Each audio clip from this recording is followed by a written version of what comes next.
ദൈവത്തിന് മഹത്വം. നമുക്ക് ദൈവത്തിന് നന്ദി പറയാം ഈ നല്ല ദിവസത്തിനും നല്ല സമയത്തിനുമായിട്ട്. കൃപയാൽ കർത്താവ് നമുക്ക് ഒരു ദിവസം കൂടി ദാനമായി തന്നു. ഓരോ കൂടിവരവുകളിലും ദൈവത്തിന് മാറ്റമില്ലാത്ത വചനം കേൾപ്പാനൊക്കെ കർത്താവ് നമുക്ക് അവസരം തരുന്നു. കർത്താവ് നമുക്ക് നൽകി തരുന്ന അവസരങ്ങളൊക്കെ, അല്ലെങ്കിൽ കേൾപ്പിക്കുന്ന വചനം, അത് നമ്മളുടെ തേജസ്സിന് മുഖാന്തരമാകണമെന്ന് ദൈവം ആഗ്രഹിക്കുന്നു. കാരണം ഓരോ വചനത്തിലും ദൈവത്തിൻ്റെ തേജസ് നിറഞ്ഞിരിക്കുന്നതിനാൽ നമ്മൾ തേജസ്സിന്മേൽ തേജസ് പ്രാപിച്ച് അതേ പ്രതിമയായി നമ്മൾ രൂപാന്തരപ്പെടണം എന്ന് ദൈവം ആഗ്രഹിക്കുന്നു.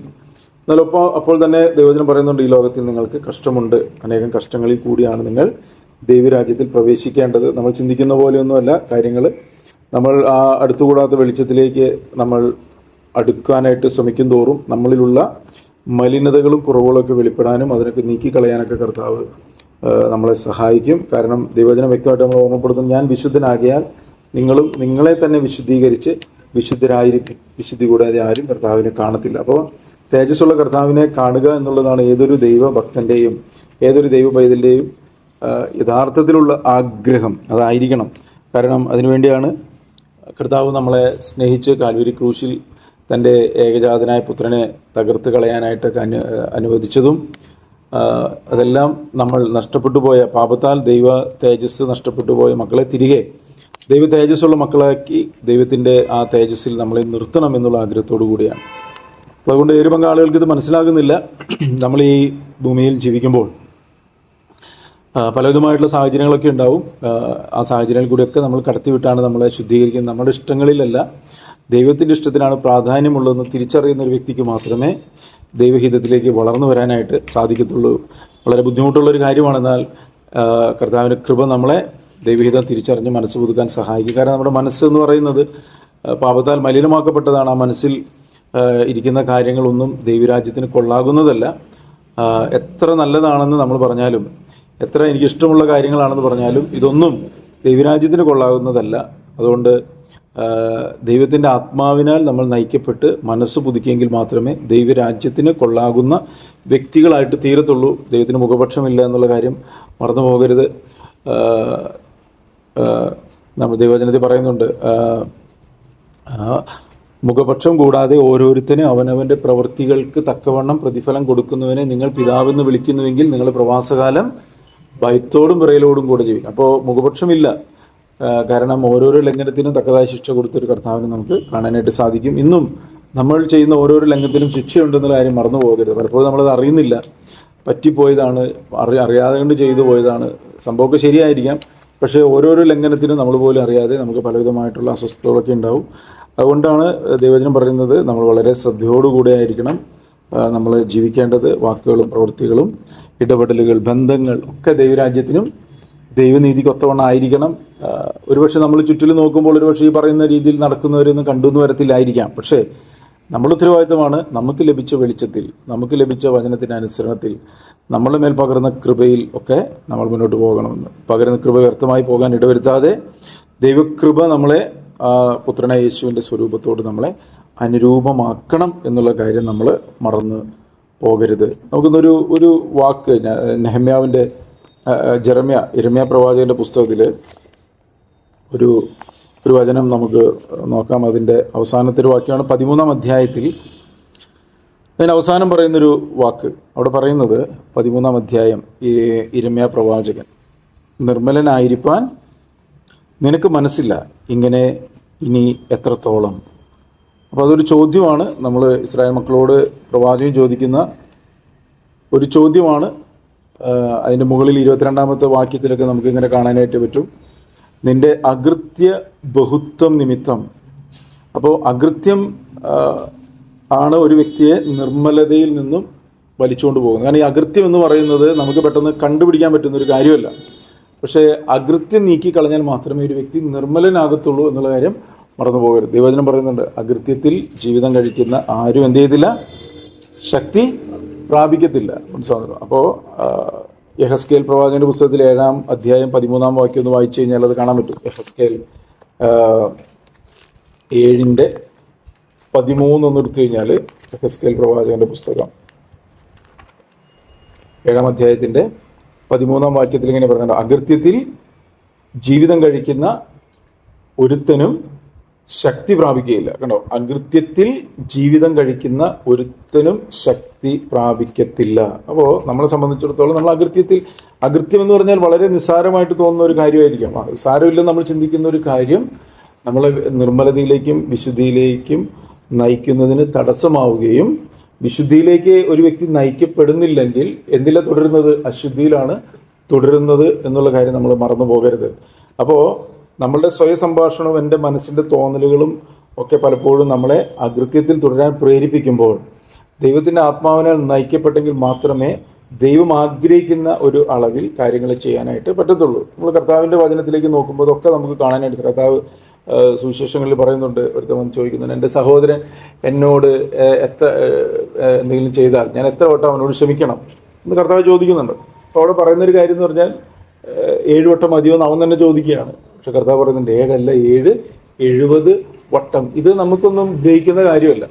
ഇതൊരു ഗോഡ്ലി നേച്ചറാണ്. ദൈവത്തിൻ്റെ ഒരു സ്വഭാവം നമ്മളിൽ നിറഞ്ഞു വരാനായിട്ടുള്ള ഒരു തലമാണ് പറയുന്നത്. ദൈവകൃപയിൽ മാത്രം സാധിക്കുന്ന ഒരു കാര്യം. ഒരു മനുഷ്യനും അല്ലാതെ തൻ്റെ കഴിവിലോ ശക്തിയിലോ ഒന്നും ഒരു വചനം പോലും അനുസരിക്കാൻ പറ്റത്തില്ലെന്ന് നമ്മൾ മനസ്സിലാക്കുക. ഇത് ഒരു തിരിച്ചറിവാണ്. ഈ തിരിച്ചറിവിലാണ് ഒരു വ്യക്തി സറണ്ടർ ചെയ്യുന്നത്. സറണ്ടർ ചെയ്യാന്ന് പറഞ്ഞു കഴിഞ്ഞാൽ അത് വല്ലപ്പോഴും സറണ്ടർ ചെയ്യുക എന്നുള്ളതല്ല. നമ്മൾ ഓരോ ദിവസവും ഓരോ സാഹചര്യത്തിൻ്റെ നടുവിലും എന്നിലുള്ള സ്വയത്തെ ദൈവസന്നിധിയിൽ സറണ്ടർ ചെയ്തെങ്കിൽ മാത്രമേ കൃപ നമ്മളിൽ പരിവർത്തിച്ചുകൊണ്ടിരിക്കത്തുള്ളൂ. ദൈവം ധാരാളമായിട്ടുള്ള കൃപ പകരുന്നുണ്ട്. ആ കൃപ നമ്മളിൽ പരിവർത്തിക്കണമെങ്കിൽ നമ്മൾ സറണ്ടർ ചെയ്യണം. സറണ്ടർ ചെയ്യാന്ന് പറഞ്ഞു കഴിഞ്ഞാൽ നമ്മുടെ സ്വയത്തെ ദൈവസന്നിധിയിൽ സമർപ്പിക്കണം, സ്വയത്തെ ക്രൂശിക്കണം. ദൈവസന്നിധിയിൽ കർത്താവേ അങ്ങയുടെ കൃപ കൂടാതെ എനിക്കൊരു കാര്യം ചെയ്യാൻ പറ്റുന്നത്, എന്നെ സഹായിക്കണമേ എന്ന് നമ്മൾ പ്രാർത്ഥിക്കുകയും അതിനുള്ള വലിയൊരു ആഗ്രഹവും ഉണ്ടാകണം. അങ്ങനെ ഒരു ആഗ്രഹം ഉണ്ടായില്ലെങ്കിൽ സ്വയനീതി വളരുകയും സ്വയനീതി ആ വ്യക്തിയെ ദൈവഹിതത്തിൽ നിന്നൊക്കെ മാറ്റിക്കൊണ്ടു പോകാനായിട്ട് ഇടവരും. പിന്നീട് നമ്മൾ വിചാരിച്ചാലൊന്നും ഒരു ദിവസം സുപ്രഭാതത്തിൽ പോയിട്ട് എല്ലാ അകൃത്യങ്ങളും ഒരുമിച്ചൊന്നും നീക്കിക്കളയാനായിട്ട് പറ്റത്തില്ല. അകൃത്യങ്ങൾ നീക്കിക്കളയാനായിട്ടാണ് കർത്താവ് ജീവിതത്തിൽ പലവിധമായിട്ടുള്ള അവസരങ്ങൾ ഒരുക്കി തരുന്നത്. ഓരോ ദിവസവും വിവിധമായ സാഹചര്യങ്ങളുണ്ട്. അത് പലപ്പോഴും നമ്മളിലുള്ള അകൃത്യങ്ങളെ വെളിപ്പെടുത്തി തരുമ്പോൾ അവിടെ അത് മനസ്സിലാക്കാനായിട്ട് പലപ്പോഴും പറ്റാത്തൊരവസ്ഥ ഇന്ന് ആത്മീയഗോളത്തിലുണ്ട്, അല്ലെങ്കിൽ നമ്മുടെ ഉള്ളിലൊക്കെ ഉണ്ട്. എന്നാൽ ബന്ധങ്ങളിൽ കൂടി, സാഹചര്യങ്ങളിൽ കൂടി, ഓരോരോ അവസരങ്ങളിൽ കൂടിയൊക്കെയാണ് നമ്മൾ ഈ മറഞ്ഞു കിടക്കുന്ന ചെറിയ ചെറിയ വിഷയങ്ങൾ കർത്താവ് വെളിപ്പെടുത്തി തരുന്നത്. അത് നമ്മളിൽ നിന്ന് നീക്കിക്കളയുകയാണെങ്കിൽ അത് വലിയ ദൈവപ്രവൃത്തി വെളിപ്പെട്ട് വരാനായിട്ടൊക്കെ ഇടയായിത്തീരും. നമ്മൾ എത്ര വലിയ ഹൈഡ്രജൻ ബലൂണാണെങ്കിലും, എത്ര അതിൽ ഹീലിയം നിറച്ചെന്ന് പറഞ്ഞാലും, അത് ഭൂമിയുമായിട്ട് ബന്ധിക്കുന്ന ഒരു വലിയ ഒരു ചരടുണ്ടെങ്കിൽ അത് പൊട്ടാതെ അതൊരിക്കലും മുകളിലോട്ട് പൊങ്ങി പോകത്തില്ല. അതുപോലെ തന്നെയാണ് നമുക്ക് ഉയരത്തിലുള്ള കാര്യങ്ങളെ ഒരു വ്യക്തിക്ക് തിരിച്ചറിയണമെങ്കിൽ ഈ അകൃത്യത്തിൻ്റെ ബന്ധനങ്ങളിൽ നിന്നൊക്കെ ഒരു വ്യക്തി മോചനം പ്രാപിക്കണം. അങ്ങനെ മോചനം പ്രാപിച്ചെങ്കിൽ മാത്രമേ ഒരു വ്യക്തിക്ക് ദൈവ തേജസ്സിൻ്റെ പ്രകാശനത്തിൽ വളർന്നു വരാനായിട്ട് സാധിക്കത്തുള്ളൂ. അപ്പോൾ ഇവിടെ പറയാണ്, നിർമ്മലനായിരിക്കുവാൻ നിനക്ക് മനസ്സില്ല. ഇങ്ങനെ നീ എത്രത്തോളം, അവിടെ ഒരു ക്വസ്റ്റ്യൻ മാർക്ക്, എത്രത്തോളം ഇങ്ങനെ പോവും? നിർമ്മലനായിരിക്കാൻ മനസ്സില്ലാത്ത ഒരു ഹൃദയം വെച്ചുകൊണ്ട് എത്രത്തോളം പോവും?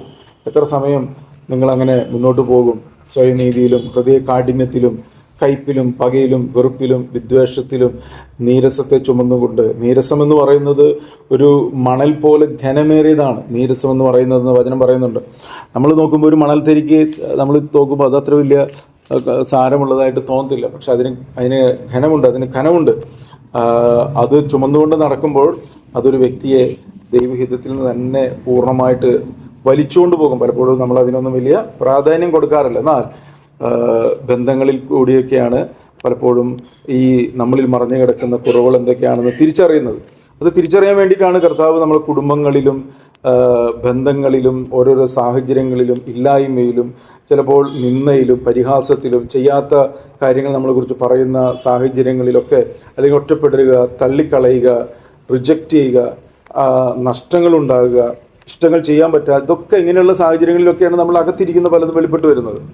ദൈവമാണ് അതിനുള്ള അവസരങ്ങൾ നമുക്ക് ഒരുക്കി തരുന്നത്, നമ്മളെ ശുദ്ധീകരിക്കാൻ വേണ്ടിയിട്ടാണ്.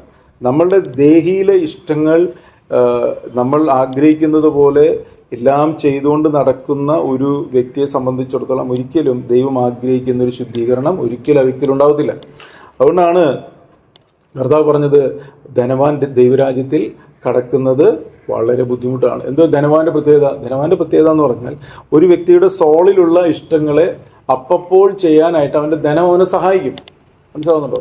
അപ്പോൾ ഈ സോളിലുള്ള ഇഷ്ടങ്ങൾ അപ്പോൾ ചെയ്യുകയും തൻ്റേതായിട്ട് ഇഷ്ടങ്ങളിൽ എന്ത് ചെയ്യണമോ അത് ആഗ്രഹിച്ചു, അത് വാങ്ങി, അങ്ങോട്ട് പോകണം അങ്ങോട്ട് പോയി, അത് എങ്ങനെ എല്ലാ ഇഷ്ടങ്ങളും ചെയ്തുകൊണ്ടിരിക്കുന്ന ഒരു വ്യക്തിക്ക് ഒരിക്കലും ദൈവേഷ്ടത്തിൽ വളർന്നു വരാനായിട്ട് പറ്റത്തില്ല. അപ്പോൾ ദൈവത്തിന് ഇഷ്ടം ചെയ്യാൻ ആഗ്രഹിക്കുന്ന ഒരു വ്യക്തി പൂർണ്ണമായിട്ടുള്ള ഒരു സമർപ്പണത്തിൽ കൂടി പോകുമ്പോൾ ദൈവമാണ് ആ വ്യക്തിയെ നിയന്ത്രിക്കുക. അതുകൊണ്ടാണ് യഥാർത്ഥത്തിലുള്ള ഒരു വീണ്ടും ജനനത്തിൻ്റെ അനുഭവത്തിലേക്ക് ഒരു വ്യക്തി പ്രവേശിക്കണമെങ്കിൽ യേശുവെ നീ എൻ്റെ കർത്താവ് എന്നുള്ളൊരു കർത്തൃത്വത്തിനായിട്ട് സമർപ്പിക്കണം. ഇന്ന് പലർക്കും കർത്തൃത്വമില്ല, മനസ്സിലായി. അതുകൊണ്ടാണ് ദൈവവചനത്തിൽ തന്നെ പറയുന്നുണ്ട്, യേശു കർത്താവെന്ന് പരിശുദ്ധാത്മാവിനാൽ അല്ലാതെ ആർക്കും പറയുവാൻ കഴിയത്തില്ല എന്ന് പറഞ്ഞാൽ, ഒരു സാഹചര്യത്തിൻ്റെ നടുവിൽ യേശുവിൻ്റെ കർത്തൃത്വത്തിന് വിധേയപ്പെട്ടും കൊണ്ട് താഴ്മയുള്ളവനായി ദൈവം അനുവദിക്കുന്ന സമയം വരെ ഇരിക്കണമെങ്കിൽ അത് പരിശുദ്ധാത്മാവിൽ മാത്രമേ സാധിക്കത്തുള്ളൂ എന്നായി പറഞ്ഞതിനർത്ഥം. പലർക്കും ഇതിൻ്റെ അർത്ഥം മനസ്സിലാവുന്നില്ല. യേശുവെ കർത്താവ് എന്ന് പറഞ്ഞാൽ രക്ഷിക്കപ്പെട്ടു എന്ന് പറഞ്ഞാൽ അങ്ങനെയൊന്നും രക്ഷിക്കപ്പെടത്തില്ല. കർത്തൃത്വത്തിനായി വിധേയപ്പെട്ടുകൊണ്ട് എന്ന് പറഞ്ഞാൽ അതാണ് യേശു നമുക്ക് കാണിച്ചു തന്നത്.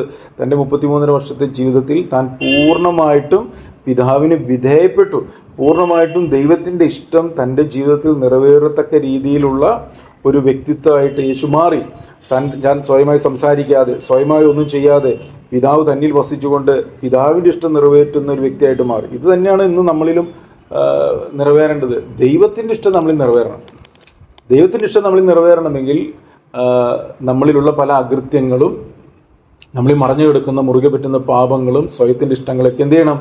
നീക്കിക്കളയേണ്ടതായിട്ട് വരും. അങ്ങനെ നീക്കിക്കളയുമ്പോഴാണ് ഒരു വ്യക്തിക്ക് ദൈവഹിതത്തിൽ വളർന്നു വരാനായിട്ട് സാധിക്കുന്നത്. അപ്പോൾ ഇവിടെ ചോദിക്കുകയാണ്, എത്രത്തോളം നിങ്ങൾക്ക് നിർമ്മലനായിരിക്കാനായിട്ട് മനസ്സില്ലാതെ, നിർമ്മലനായിരിക്കുവാൻ നിനക്ക് മനസ്സില്ല, ഇങ്ങനെ നീ എത്രത്തോളം. ദൈവഹൃദയത്തിൽ ആഗ്രഹം എന്താണ്? ദൈവത്തിൻ്റെ ആഗ്രഹം ഞാൻ എപ്പോഴും പറയാറുള്ളതാണ്. ദൈവത്തിൻ്റെ ആഗ്രഹം നമ്മളെല്ലാവരും എന്ത് ചെയ്യണം?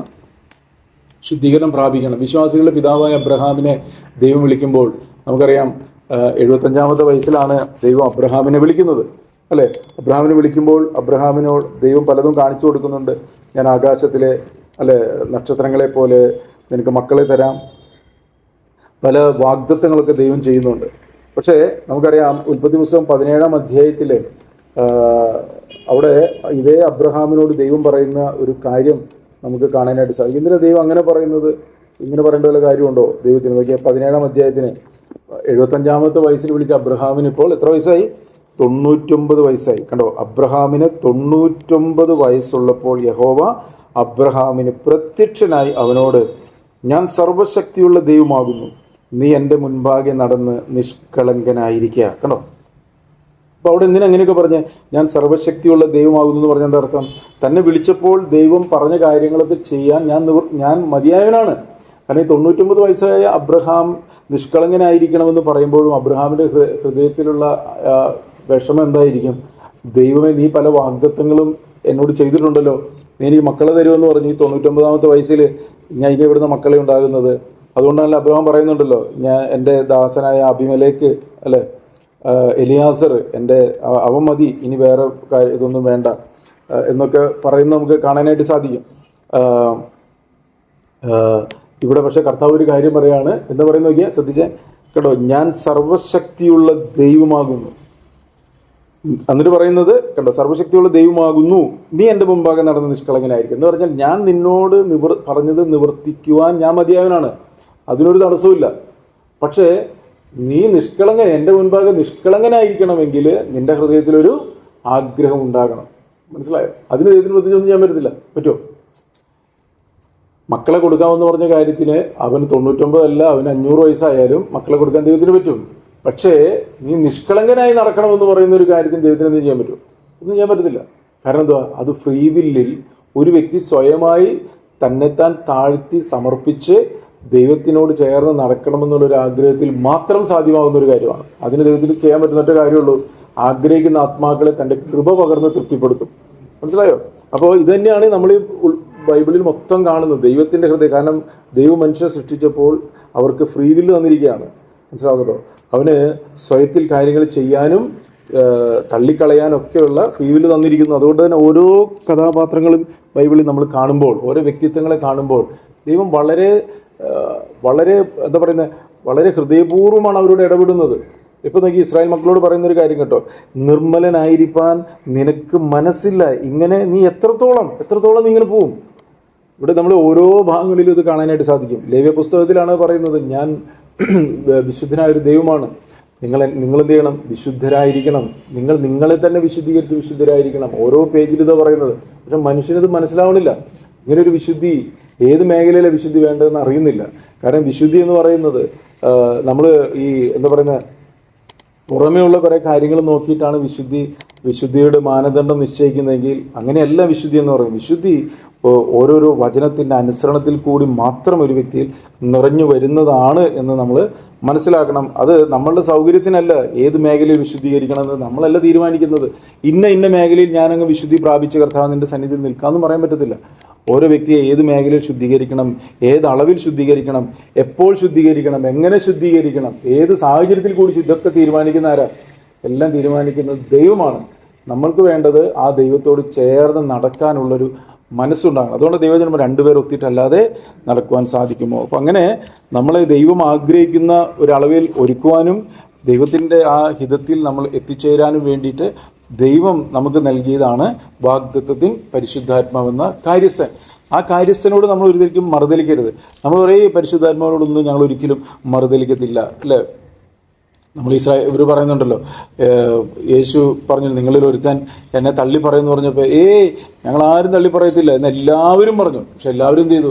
തള്ളി പറഞ്ഞു. അതുപോലെ തന്നെ പരിശുദ്ധാത്മാവിനെ നമ്മൾ ദുഃഖിപ്പിക്കരുത്, നിന്ദിക്കരുത്, എതിർക്കരുത്, കെടുക്കരുത് എന്നൊക്കെ നമ്മൾ പറയും. ഞങ്ങളൊരിക്കലും പരിശുദ്ധാത്മാവിനെ ദുഃഖിപ്പിക്കത്തില്ല എന്നൊക്കെ പറയുന്നുണ്ടെങ്കിൽ അത് വെറുതെ പറയുന്നതാണ്. നമ്മളുടെ ചിന്തകൾ, നമ്മളുടെ വാക്കുകൾ, നമ്മളുടെ പ്രവൃത്തികളിലൊക്കെ ഓരോ ദിവസവും നമ്മൾ പരിശുദ്ധാത്മാവിനെ ദുഃഖിപ്പിക്കുകയും നിന്ദിക്കുകയും എതിർക്കുകയും ദൈവസാന്നിധ്യത്തെ കെടുത്തി കളയുകയൊക്കെ ചെയ്യുന്നുണ്ട് എന്നുള്ള കാര്യം നമ്മൾ മറന്ന് പോകരുത്. അപ്പോൾ ഇങ്ങനെയാണിത്. ഈ ഇവിടെ പറയാണ് നിർമ്മലനായിരിക്കാൻ നിനക്ക് മനസ്സില്ല. ഇങ്ങനെ നീ എത്രത്തോളം ഇതാവുമെന്ന് പറയുന്നുണ്ടല്ലോ. ഗലാത്യ ലേഖനത്തിലേക്ക് നമ്മൾ വരുമ്പോൾ അവിടെ ഒരു കാര്യം നമുക്ക് കാണാനായിട്ട് സാധിക്കും. 6-ാം അധ്യായത്തിലേക്ക് വരുമ്പോൾ ഗലാത്യർക്ക് എഴുതിയ ലേഖനം 6-ാം അധ്യായം അതിൻ്റെ 8-ാം വാക്യം അവിടെ പറയാണ്,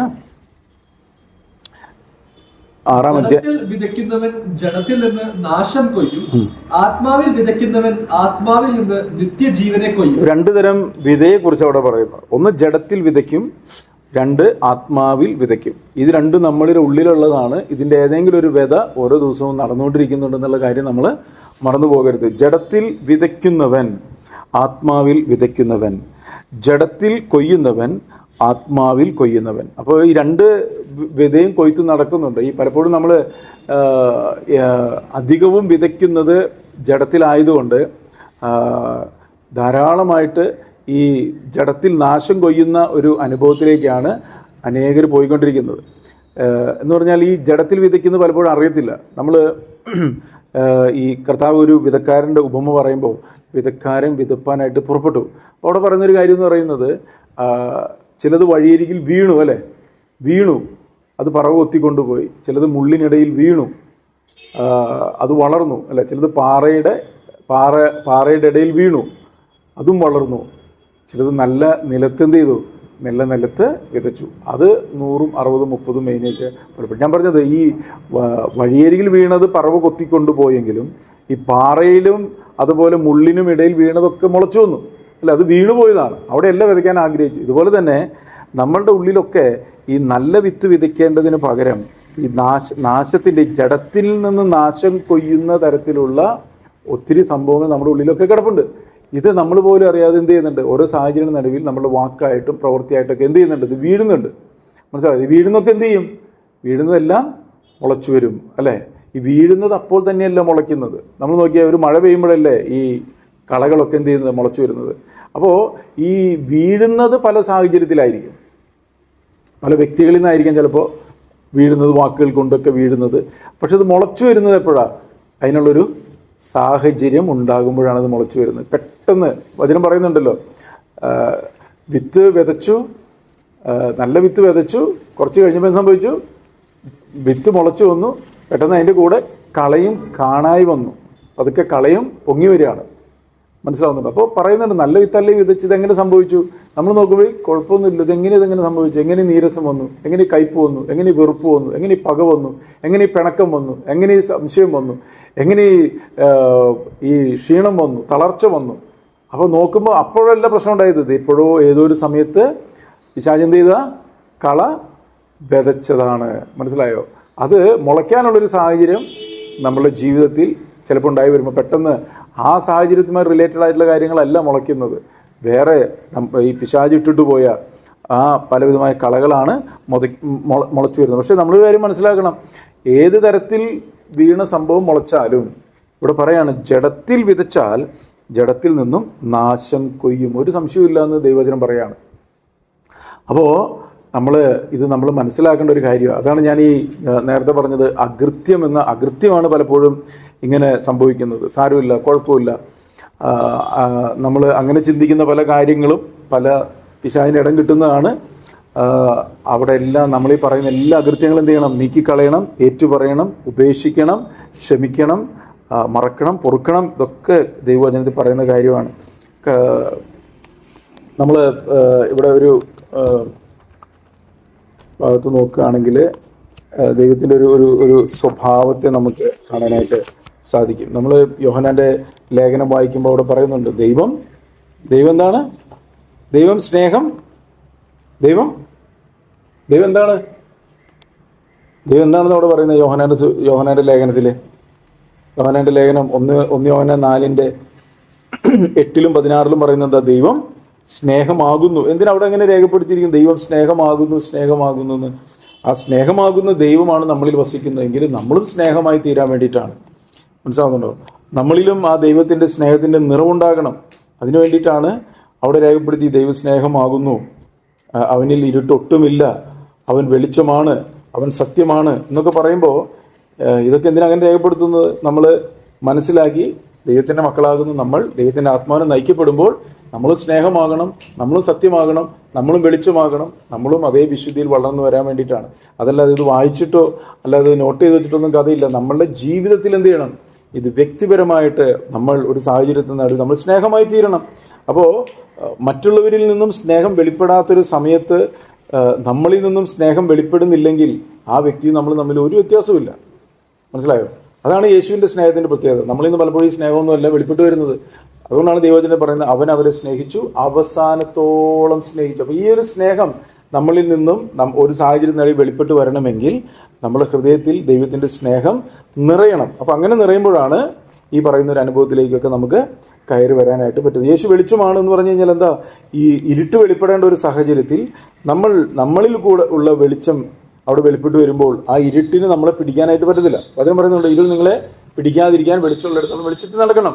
അപ്പോൾ മറ്റു വ്യക്തികളിൽ നിന്നൊക്കെ ഇരുട്ട് നമ്മളെ പിടിക്കാനുള്ള വാക്കുകളും പ്രവൃത്തികളാണ് വരുന്നതെങ്കിൽ നമ്മളിൽ നിന്നും അതേ ആ ഇരുട്ടിൻ്റെ അധികമായിട്ടുള്ള കൂരിരുട്ടിലേക്ക് പോകത്തക്ക രീതിയിലുള്ളൊരു വാക്കല്ല നമ്മളിൽ നിന്ന് പറയേണ്ടത്. നമ്മളിൽ നിന്നും വെളിച്ചമാണ് വരുന്നതെങ്കിൽ ആ വന്ന ഇരുട്ട് നമ്മളെ പിടിക്കാതെ വണ്ണം നമ്മളിലുള്ള വെളിച്ചം അവിടേക്ക് പകരപ്പെടുകയും ആ ഇരുട്ട് നീങ്ങിപ്പോകാനൊക്കെ ഇടയായിത്തീരും. അതുപോലെ തന്നെ സത്യം അല്ലേ, കർത്താവ് സത്യമാണ്, നമ്മളും അതേ സത്യത്തിൽ തന്നെ നമ്മളും നയിക്കപ്പെടണം. അസത്യത്തിലല്ല, അർദ്ധസത്യത്തിലല്ല, വ്യാജത്തിലല്ല, നുണയിലല്ല, കളവിലല്ല, ബോഷ്കിലല്ല, കള്ളത്തരത്തിലല്ല. അങ്ങനെയൊക്കെ വന്നു കഴിഞ്ഞാൽ അതൊക്കെ നമ്മളിലുള്ള ഈ ദൈവിക ജീവനെ നഷ്ടപ്പെടുത്തി കളയും.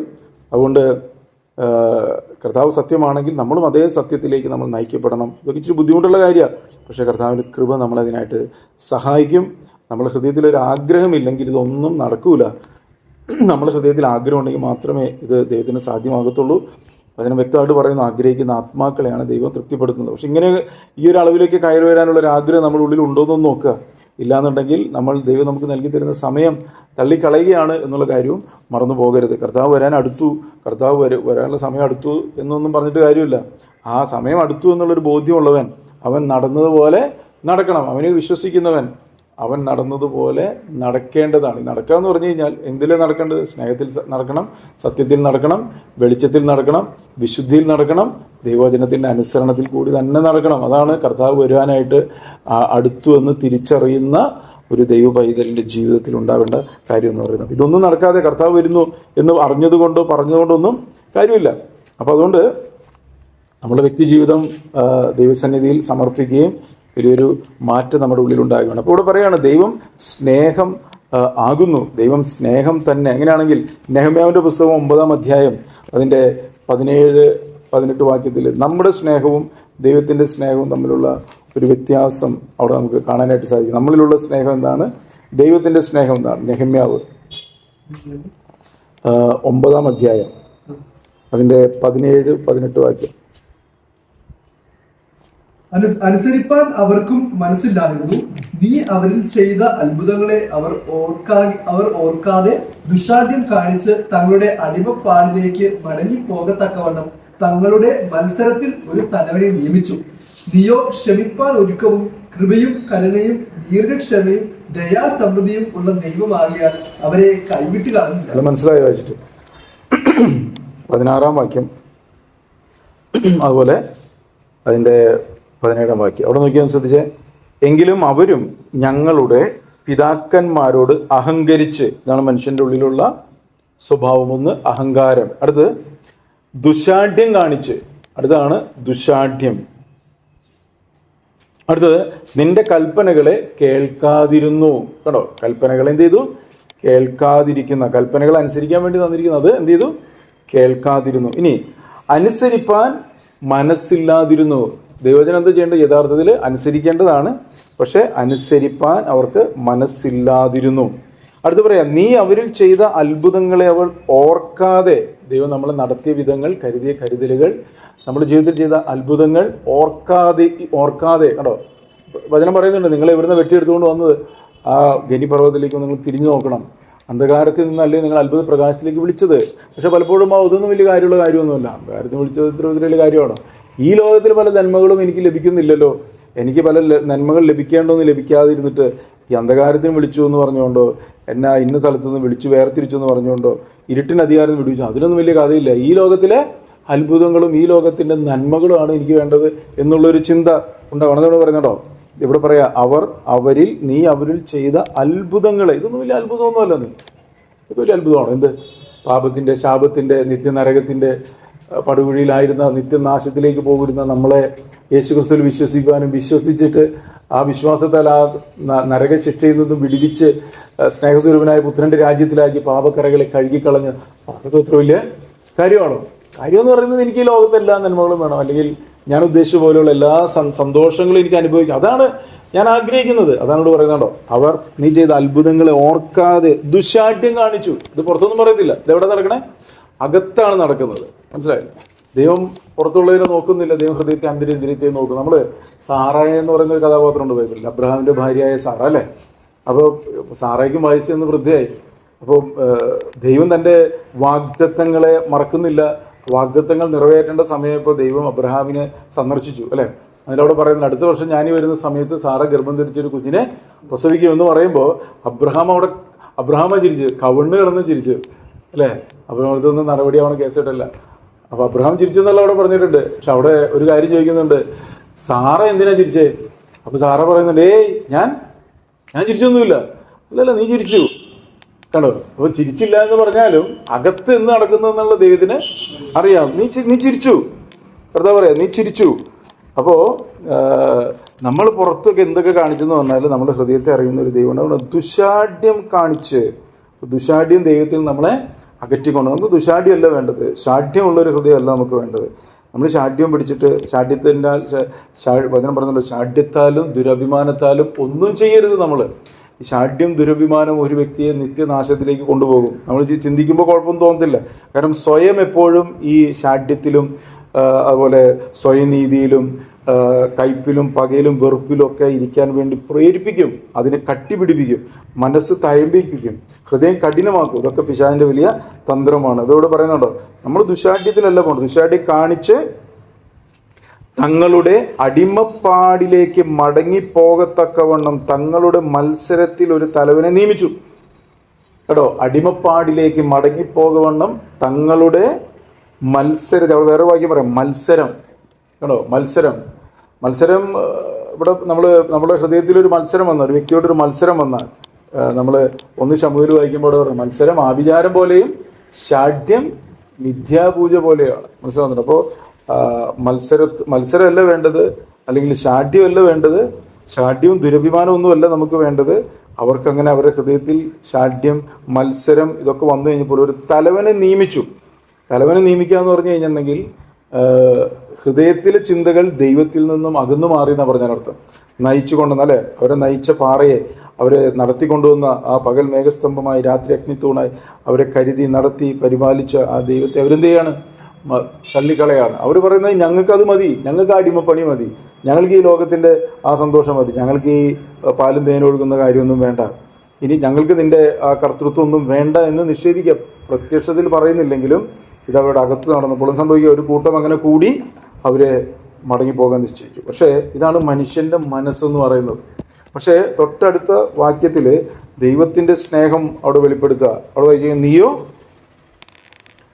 നീയോ ക്ഷമിപ്പാൻ ഒരുക്കവും. കണ്ടോ, കർത്താവിൻ്റെ ഹൃദയം കണ്ടോ, നീയോ ക്ഷമിപ്പാൻ ഒരുക്കവും കൃപയും കരുണയും ദീർഘക്ഷമയും ദയാസമൃദ്ധിയുമുള്ള ദൈവമാകയാൽ അവരെ കൈവിട്ടില്ല. ഇതാണ് ദൈവത്തിൻ്റെ ഹൃദയവും നമ്മളുടെ ഹൃദയവും തമ്മിലുള്ള വ്യത്യാസം. ഇതാണ് ദൈവത്തിൻ്റെ സ്നേഹവും നമ്മുടെ സ്നേഹവും തമ്മിലുള്ള വ്യത്യാസം. നമ്മുടെ സ്നേഹം എന്ന് പറഞ്ഞാൽ എന്തെങ്കിലും ഒരു ചെറിയ വിഷയം അപ്പം ഉതിർന്ന് വീണ് അങ്ങ് പോവും. ദൈവത്തിൻ്റെ സ്നേഹം അങ്ങനെ ഉതിർന്നു പോകുന്നില്ല. കാരണം മനുഷ്യരിലുള്ളത് എന്തെന്ന് സ്വയമായിട്ട് ദൈവത്തിന് അറിയാം. അപ്പോൾ ദൈവത്തോട് ചേർന്ന് നടക്കുന്ന ഒരു വ്യക്തി ആ ദൈവത്തിൻ്റെ സ്നേഹത്താൽ നിറയപ്പെടുമ്പോൾ മറ്റുള്ളവർ നമുക്കെതിരെ പറയുന്നതും പ്രവർത്തിക്കുന്നതും കേട്ട് നമ്മളിലുള്ള സ്നേഹം ഉതിർന്നു പോവുകയാണെങ്കിൽ അവിടെ ജയിക്കുന്നത് പിശാചാണ്. മനസ്സിലാവുന്നുണ്ടോ? അപ്പോൾ പിശാചിൻ്റെ തന്ത്രങ്ങളെയൊക്കെ ജയിക്കുന്ന വ്യക്തിത്വങ്ങളായിട്ട് നമ്മൾ മാറണം. നിലനിൽക്കുന്ന ഉതിർന്നു പോകാത്ത ഒരു സ്നേഹത്തിൻ്റെ ഹൃദയത്തിൻ്റെ വ്യക്തിത്വമായിട്ട് നമ്മളെല്ലാവരും മാറണം. അതുകൊണ്ടാണ് ഇവിടെ ഇവരിങ്ങനെയൊക്കെ ചെയ്തിട്ടും നോർമലി ഇതുപോലെയൊക്കെ ചെയ്ത ഒരു കാര്യം നമ്മളാണ് ഒരു വ്യക്തിക്ക് വേണ്ടി ഇങ്ങനെ ചെയ്തത്.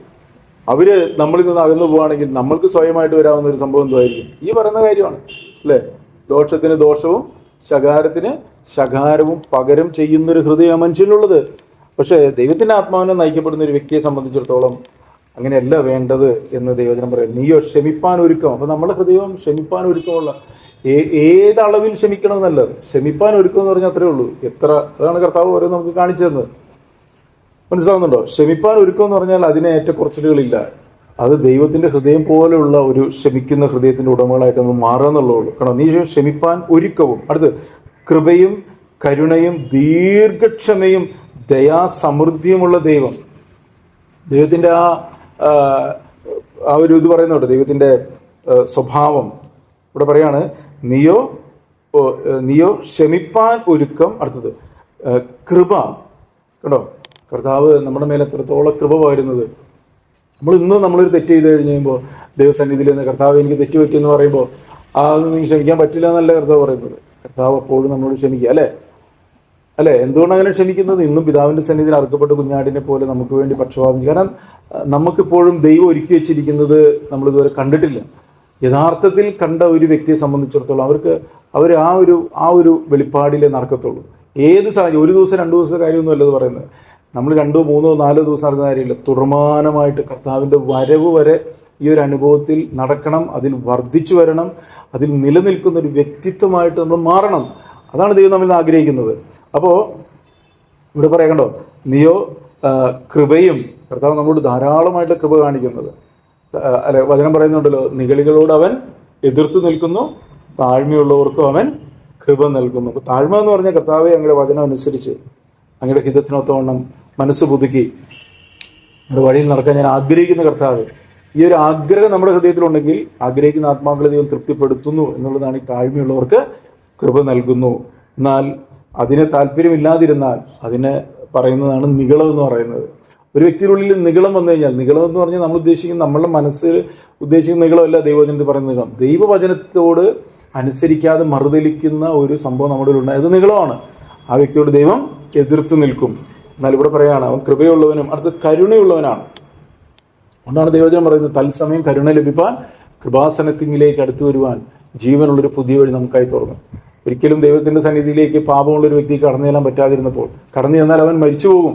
അങ്ങനെ മരിച്ചു പോകുന്ന ഒരു അവസ്ഥയിൽ നിന്നും നമ്മളെ മാറ്റി ഏത് സമയത്തും ദൈവത്തിൻ്റെ സന്നിധിയിലേക്ക് ഓടിച്ചെല്ലാനായിട്ട് ആ പുത്രൻ്റെ ശരീരത്തെ തകർത്തു. അതാണ് ദൈവജനം പറയുന്നത്, തകർക്കപ്പെട്ട ശരീരത്തിൽ കൂടി പിതാവിൻ്റെ സന്നിധിയിലേക്ക് കടന്നു ചെല്ലാൻ ഒരു ജീവനുള്ള പുതിയ വഴി ഒരുക്കി. അപ്പോൾ നമ്മൾ ഏറെ ആളുകളാണ്, അപ്പോൾ ഒരു ജീവനുള്ള പുതിയ വഴി ഉണ്ടല്ലോ, അതുകൊണ്ട് എങ്ങനെ വേണമെങ്കിലും നടക്കാം എന്നല്ല ഇവിടെ അർത്ഥമാക്കുന്നത്. ഇത് കണ്ട ഒരു വ്യക്തി പിന്നീട് ഒരിക്കലും പാപത്തിലോ അല്ലെങ്കിൽ അകൃത്യത്തിലോ ജീവിതം കഴിക്കത്തില്ല. കാരണം അത്രത്തോളം മൂല്യമുണ്ട്, അത്രത്തോളം സ്നേഹത്തിൻ്റെ പ്രദർശനമാണ് ദൈവം പ്രദർശിപ്പിച്ചിരിക്കുന്നതെങ്കിൽ നമ്മളെപ്പോഴും ആ ദൈവത്തിൻ്റെ സന്നിധിയിൽ ചേർന്ന് നടക്കുന്ന ഒരു ഹൃദയത്തിൻ്റെ ഉടമയായിട്ടാണ് നമ്മൾ എന്ത് ചെയ്യുന്നത്, മാറേണ്ടത്. അതുകൊണ്ടാണ് കൃപയും കരുണയും. അടുത്ത് ദീർഘക്ഷമ. അല്ലെ, ദീർഘക്ഷമയുള്ളവനെ കർത്താവ്. അതുകൊണ്ടാണ് ധൂർത്തപുത്രൻ അപ്പൻ്റെ കയ്യിൽ നിന്നും സ്വത്തൊക്കെ വാങ്ങി അവൻ പോയി ആ സ്വത്തും എല്ലാം നശിപ്പിച്ച് ധൂർത്തടിച്ച് തനിക്ക് തോന്നുന്ന പോലെയൊക്കെ ജീവിച്ച് ഒടുക്കം കൂട്ടുകാരൊക്കെ പോയി ഒടുക്കം പന്നികളെ നയിക്കുന്ന പണി കിട്ടി. പന്നികൾക്ക് തിന്നുന്ന വാളവരെ പോലും തിന്നാൻ പറ്റാതിരുന്നപ്പോഴാണ് അവന് സുബോധം വന്നു എന്ന് പറയുന്നത്. സുബോധം വന്നപ്പോൾ അവൻ പറയുന്നൊരു കാര്യമാണ്, എൻ്റെ വീട്ടിൽ എത്രയോ ജോലിക്കാർ ഇതിന് നന്നായിട്ട് ജീവിക്കുന്നു, ഞാൻ എൻ്റെ അപ്പൻ്റെ അടുക്കിലേക്ക് കടന്നു ചെല്ലും, ഞാൻ അപ്പനോട് പറയും, അപ്പ ഞാൻ നിന്നോടും സ്വർഗത്തോടും പാപം ചെയ്തു, എൻ്റെ മകനെന്ന് വിളിക്കപ്പെടുവാൻ ഞാൻ യോഗ്യനല്ല എന്ന് പറയും എന്ന് അവൻ ഹൃദയത്തിൽ പറഞ്ഞ് അവൻ വരുമ്പോൾ ആ അപ്പൻ നീ എൻ്റെ സ്വത്തൊക്കെ മേടിച്ചുകൊണ്ട് പോയതല്ലേ എന്ന് പറഞ്ഞ് അവനെ തള്ളിക്കളയല്ല ചെയ്തത്. അവനോട് ക്ഷമിക്കുന്ന ഒരു അപ്പനെ നമുക്ക് കാണാൻ പറ്റും. ഇതാണ് ഒരു പിതാവിൻ്റെ ഹൃദയം. ഇതൊക്കെ വെളിപ്പെടുത്തുന്നത് എന്തിനാന്ന് വെച്ചിട്ടുണ്ടെങ്കിൽ നമ്മളും ഇങ്ങനെയുള്ളൊരു ഹൃദയത്തിൻ്റെ ഉടമകളായിട്ട് നമ്മൾ മാറണം. ആ ഒരു ഹൃദയം നമുക്ക് വെളിപ്പെടുത്തി, അതിനു വേണ്ടിയിട്ടാണ് ദൈവം തൻ്റെ ആത്മാവിനെ നൽകിയിരിക്കുന്നത്. പരിശുദ്ധാത്മാവിനെ നയിക്കപ്പെടുന്ന ഒരു വ്യക്തിയിൽ ദൈവത്തിൻ്റെ സ്വഭാവം നിറയുന്നില്ല എങ്കിൽ ഏത് ആത്മാവിനാലാണ് നയിക്കപ്പെടുന്നതെന്ന് നമ്മൾ എന്ത് ചെയ്യണം? നമ്മൾ വിലയിരുത്തണം. അപ്പോൾ ദൈവത്തിൻ്റെ ആത്മാവിനെ നമുക്ക് തന്നിരിക്കുന്നത് ദൈവത്തെ പോലെ ആയിത്തീരാനാണ്. ദൈവത്തെ പോലെ ആയിത്തീരുക എന്ന് പറഞ്ഞാൽ ദൈവിക സ്വഭാവത്താൽ നമ്മൾ നിറയപ്പെടുക, ദൈവത്തിൻ്റെ സന്നിധിയിൽ നമ്മളെ എത്തിക്കുക. ഈ ഒരു വലിയ പദ്ധതിയിലേക്കാണ് ദൈവത്തിൻ്റെ ആത്മാവ് നമ്മളെ നടത്തുന്നത്. അപ്പോൾ ആ ധൂർത്തപുത്രൻ മടങ്ങി വന്നപ്പോൾ അവനെ സ്വീകരിച്ച ആ ഒരു അപ്പൻ്റെ മനസ്സ് അവളുണ്ടാകണം. പലപ്പോഴും നമുക്കുള്ളത് അപ്പൻ്റെ മനസ്സല്ല, ചേട്ടൻ്റെ മനസ്സാണ്. ചേട്ടനറിയാമോ? ധൂർത്തപുത്രന് ഒരു ചേട്ടനുണ്ട്, മൂത്തപുത്രൻ എന്താ ചെയ്തത്? തൻ്റെ അനിയൻ വന്നപ്പോഴും മൂത്തപുത്രൻ അത്രയ്ക്ക് സന്തോഷത്തുണ്ടായില്ല. അവനവിടെ വഴക്കും ബഹളമൊക്കെ ആയിട്ട് വീട്ടിൽ പോലും കയറാതെ നിൽക്കുക ചെയ്യുന്നത്. ഇതാണ് ഈ അപ്പൻ്റെ സ്വർഗീയ പിതാവിൻ്റെ ഹൃദയവും മനുഷ്യൻ്റെ ഹൃദയവും. അവൻ ഭയങ്കര താഴ്മയുള്ളവനായിട്ട് അപ്പനോടൊക്കെ ഭയങ്കരതായിട്ടൊക്കെ നിന്നത്, അപ്പൻ്റെ അല്ലേ ആടുകളെ നോക്കുന്നു, കാര്യങ്ങളൊക്കെ ചെയ്യുന്നു, എൻ്റെ കൂട്ടുകാരോട് കൂടെ രസിക്കാൻ നീ എനിക്ക് തന്നിട്ടില്ല. അപ്പം ഇതൊക്കെ അവൻ്റെ ഹൃദയം വെളിപ്പെടുത്തുകയാണ്.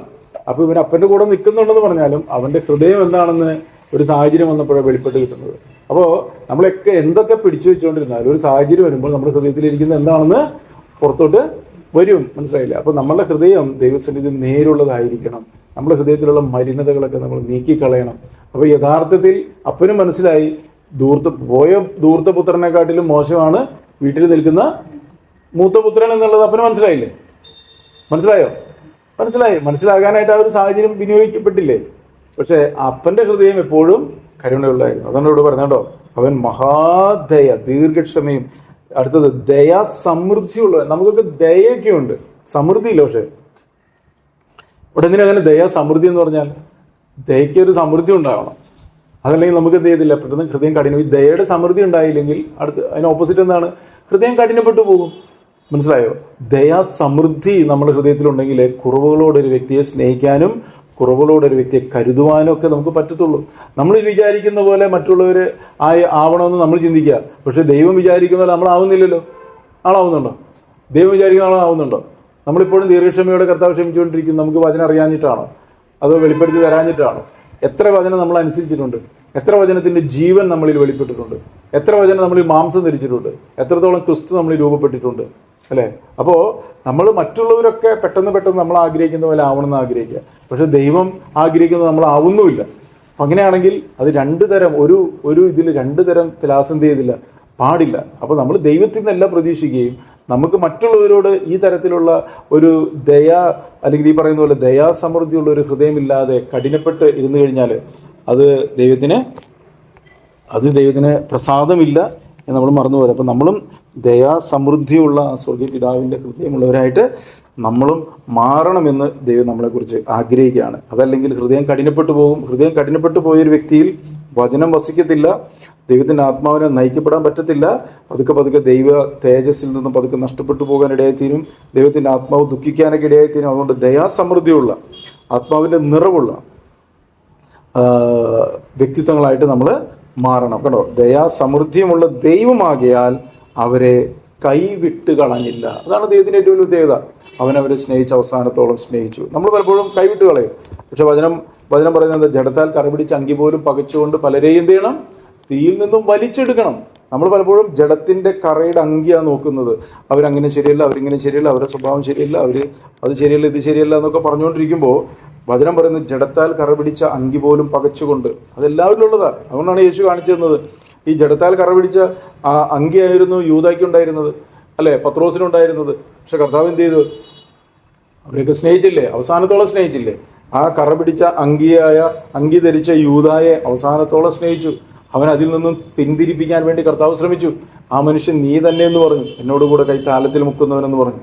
അപ്പോൾ നമ്മുടെ ജീവിതത്തിലും ഈ ദൈവത്തിൻ്റെ ഒരു സ്വഭാവം നമ്മളിൽ എന്ത് ചെയ്യണം? നിറഞ്ഞു വരണമെന്ന് ദൈവം നമ്മളെക്കുറിച്ച് ആഗ്രഹിക്കുകയാണ് ചെയ്യുന്നത്. അപ്പോൾ അങ്ങനെ ആ ഒരു ദൈവിക സ്വഭാവം നമ്മളിൽ നിറഞ്ഞില്ല എങ്കിൽ എന്താണോ നമ്മൾ വിതയ്ക്കുന്നത് അത് നമ്മൾ കൊയ്യാനായിട്ട് ഇടയായിത്തീരും. ഈ ദൈവിക സ്വഭാവം നമ്മളിൽ ഉണ്ടായെങ്കിൽ മാത്രമാണ് ആത്മാവിൽ വിതയ്ക്കുന്നവൻ ആത്മാവിൽ നിന്ന് നിത്യജീവനെ കൊയ്യും. ഈ ആത്മാവിൽ വിതയ്ക്കുക എന്ന് പറഞ്ഞാൽ അതിൽ പ്രത്യേകിച്ച് എവിടെന്നെങ്കിലും പോയിട്ട് കുറച്ച് ആത്മാവിൻ്റെ വിത്ത് വാങ്ങിച്ച് വിതയ്ക്കാമെന്നൊന്നും വിചാരിക്കാൻ പറ്റത്തില്ല. ആത്മാവിൻ്റെ ഫലം എന്ന് പറയുന്നത് സ്നേഹമാണ്. സ്നേഹത്തിൽ അധിഷ്ഠിതമായിട്ടുള്ള ഒരു ജീവിതം നമ്മൾ ജീവിക്കുക. ഈ സ്നേഹത്തിന് ഞാൻ ഇന്ന് രാവിലെ പറഞ്ഞ മെസ്സേജിൽ പറഞ്ഞ പോലെ സ്നേഹം എന്ന് പറയുന്നത് രണ്ട് തരത്തിലുള്ള സ്നേഹമുണ്ട്. ഒന്ന്, നമ്മൾ രൂപാന്തരപ്പെടാത്ത ദേഹിയിൽ നിന്നും വെളിപ്പെട്ട് വരുന്നൊരു സ്നേഹമുണ്ട്. രണ്ട്, നമ്മളിൽ പകരപ്പെട്ട ദൈവത്തിൻ്റെ പരിശുദ്ധാത്മാവിനാൽ നിറയപ്പെടുന്നൊരു സ്നേഹമുണ്ട്. പരിശുദ്ധാത്മാവിനാൽ നിറയപ്പെടുന്ന സ്നേഹം ഒരു വ്യക്തിക്ക് ഉണ്ടാകുന്നത് ദൈവകൃപയിൽ ആശ്രയിച്ച് വചനം അനുസരിക്കുമ്പോഴാണ് ഈ ദൈവത്തിൻ്റെ സ്നേഹം നമ്മൾ നിറയപ്പെടുന്നത്. മറ്റ് സ്നേഹം എന്ന് പറയുന്നത് അത് നമ്മളെല്ലാവരിലും ഉണ്ട്. അത് ആദാമ്യ പാപപ്രകൃതമുള്ള ദേഹി പ്രൊഡ്യൂസ് ചെയ്യുന്ന സ്നേഹമാണ്. ആ സ്നേഹം പെട്ടെന്ന് ഉതിർന്നു പോകും. ആ സ്നേഹം പെട്ടെന്ന് പിണക്കമുണ്ടാകും. ആ സ്നേഹം പെട്ടെന്ന് പകയിലേക്കും കയ്പിലേക്കും നീരസത്തിലേക്കും ഒക്കെ കൊണ്ടുപോകും. എന്നാൽ പരിശുദ്ധാത്മാവിനാലുള്ള സ്നേഹത്തിൻ്റെ നിറവ് ഒരു വ്യക്തിയോട് നമുക്ക് നീരസമോ കയ്പോ പകയോ പിണക്കോ ഒന്നും ഉണ്ടാകത്തില്ല.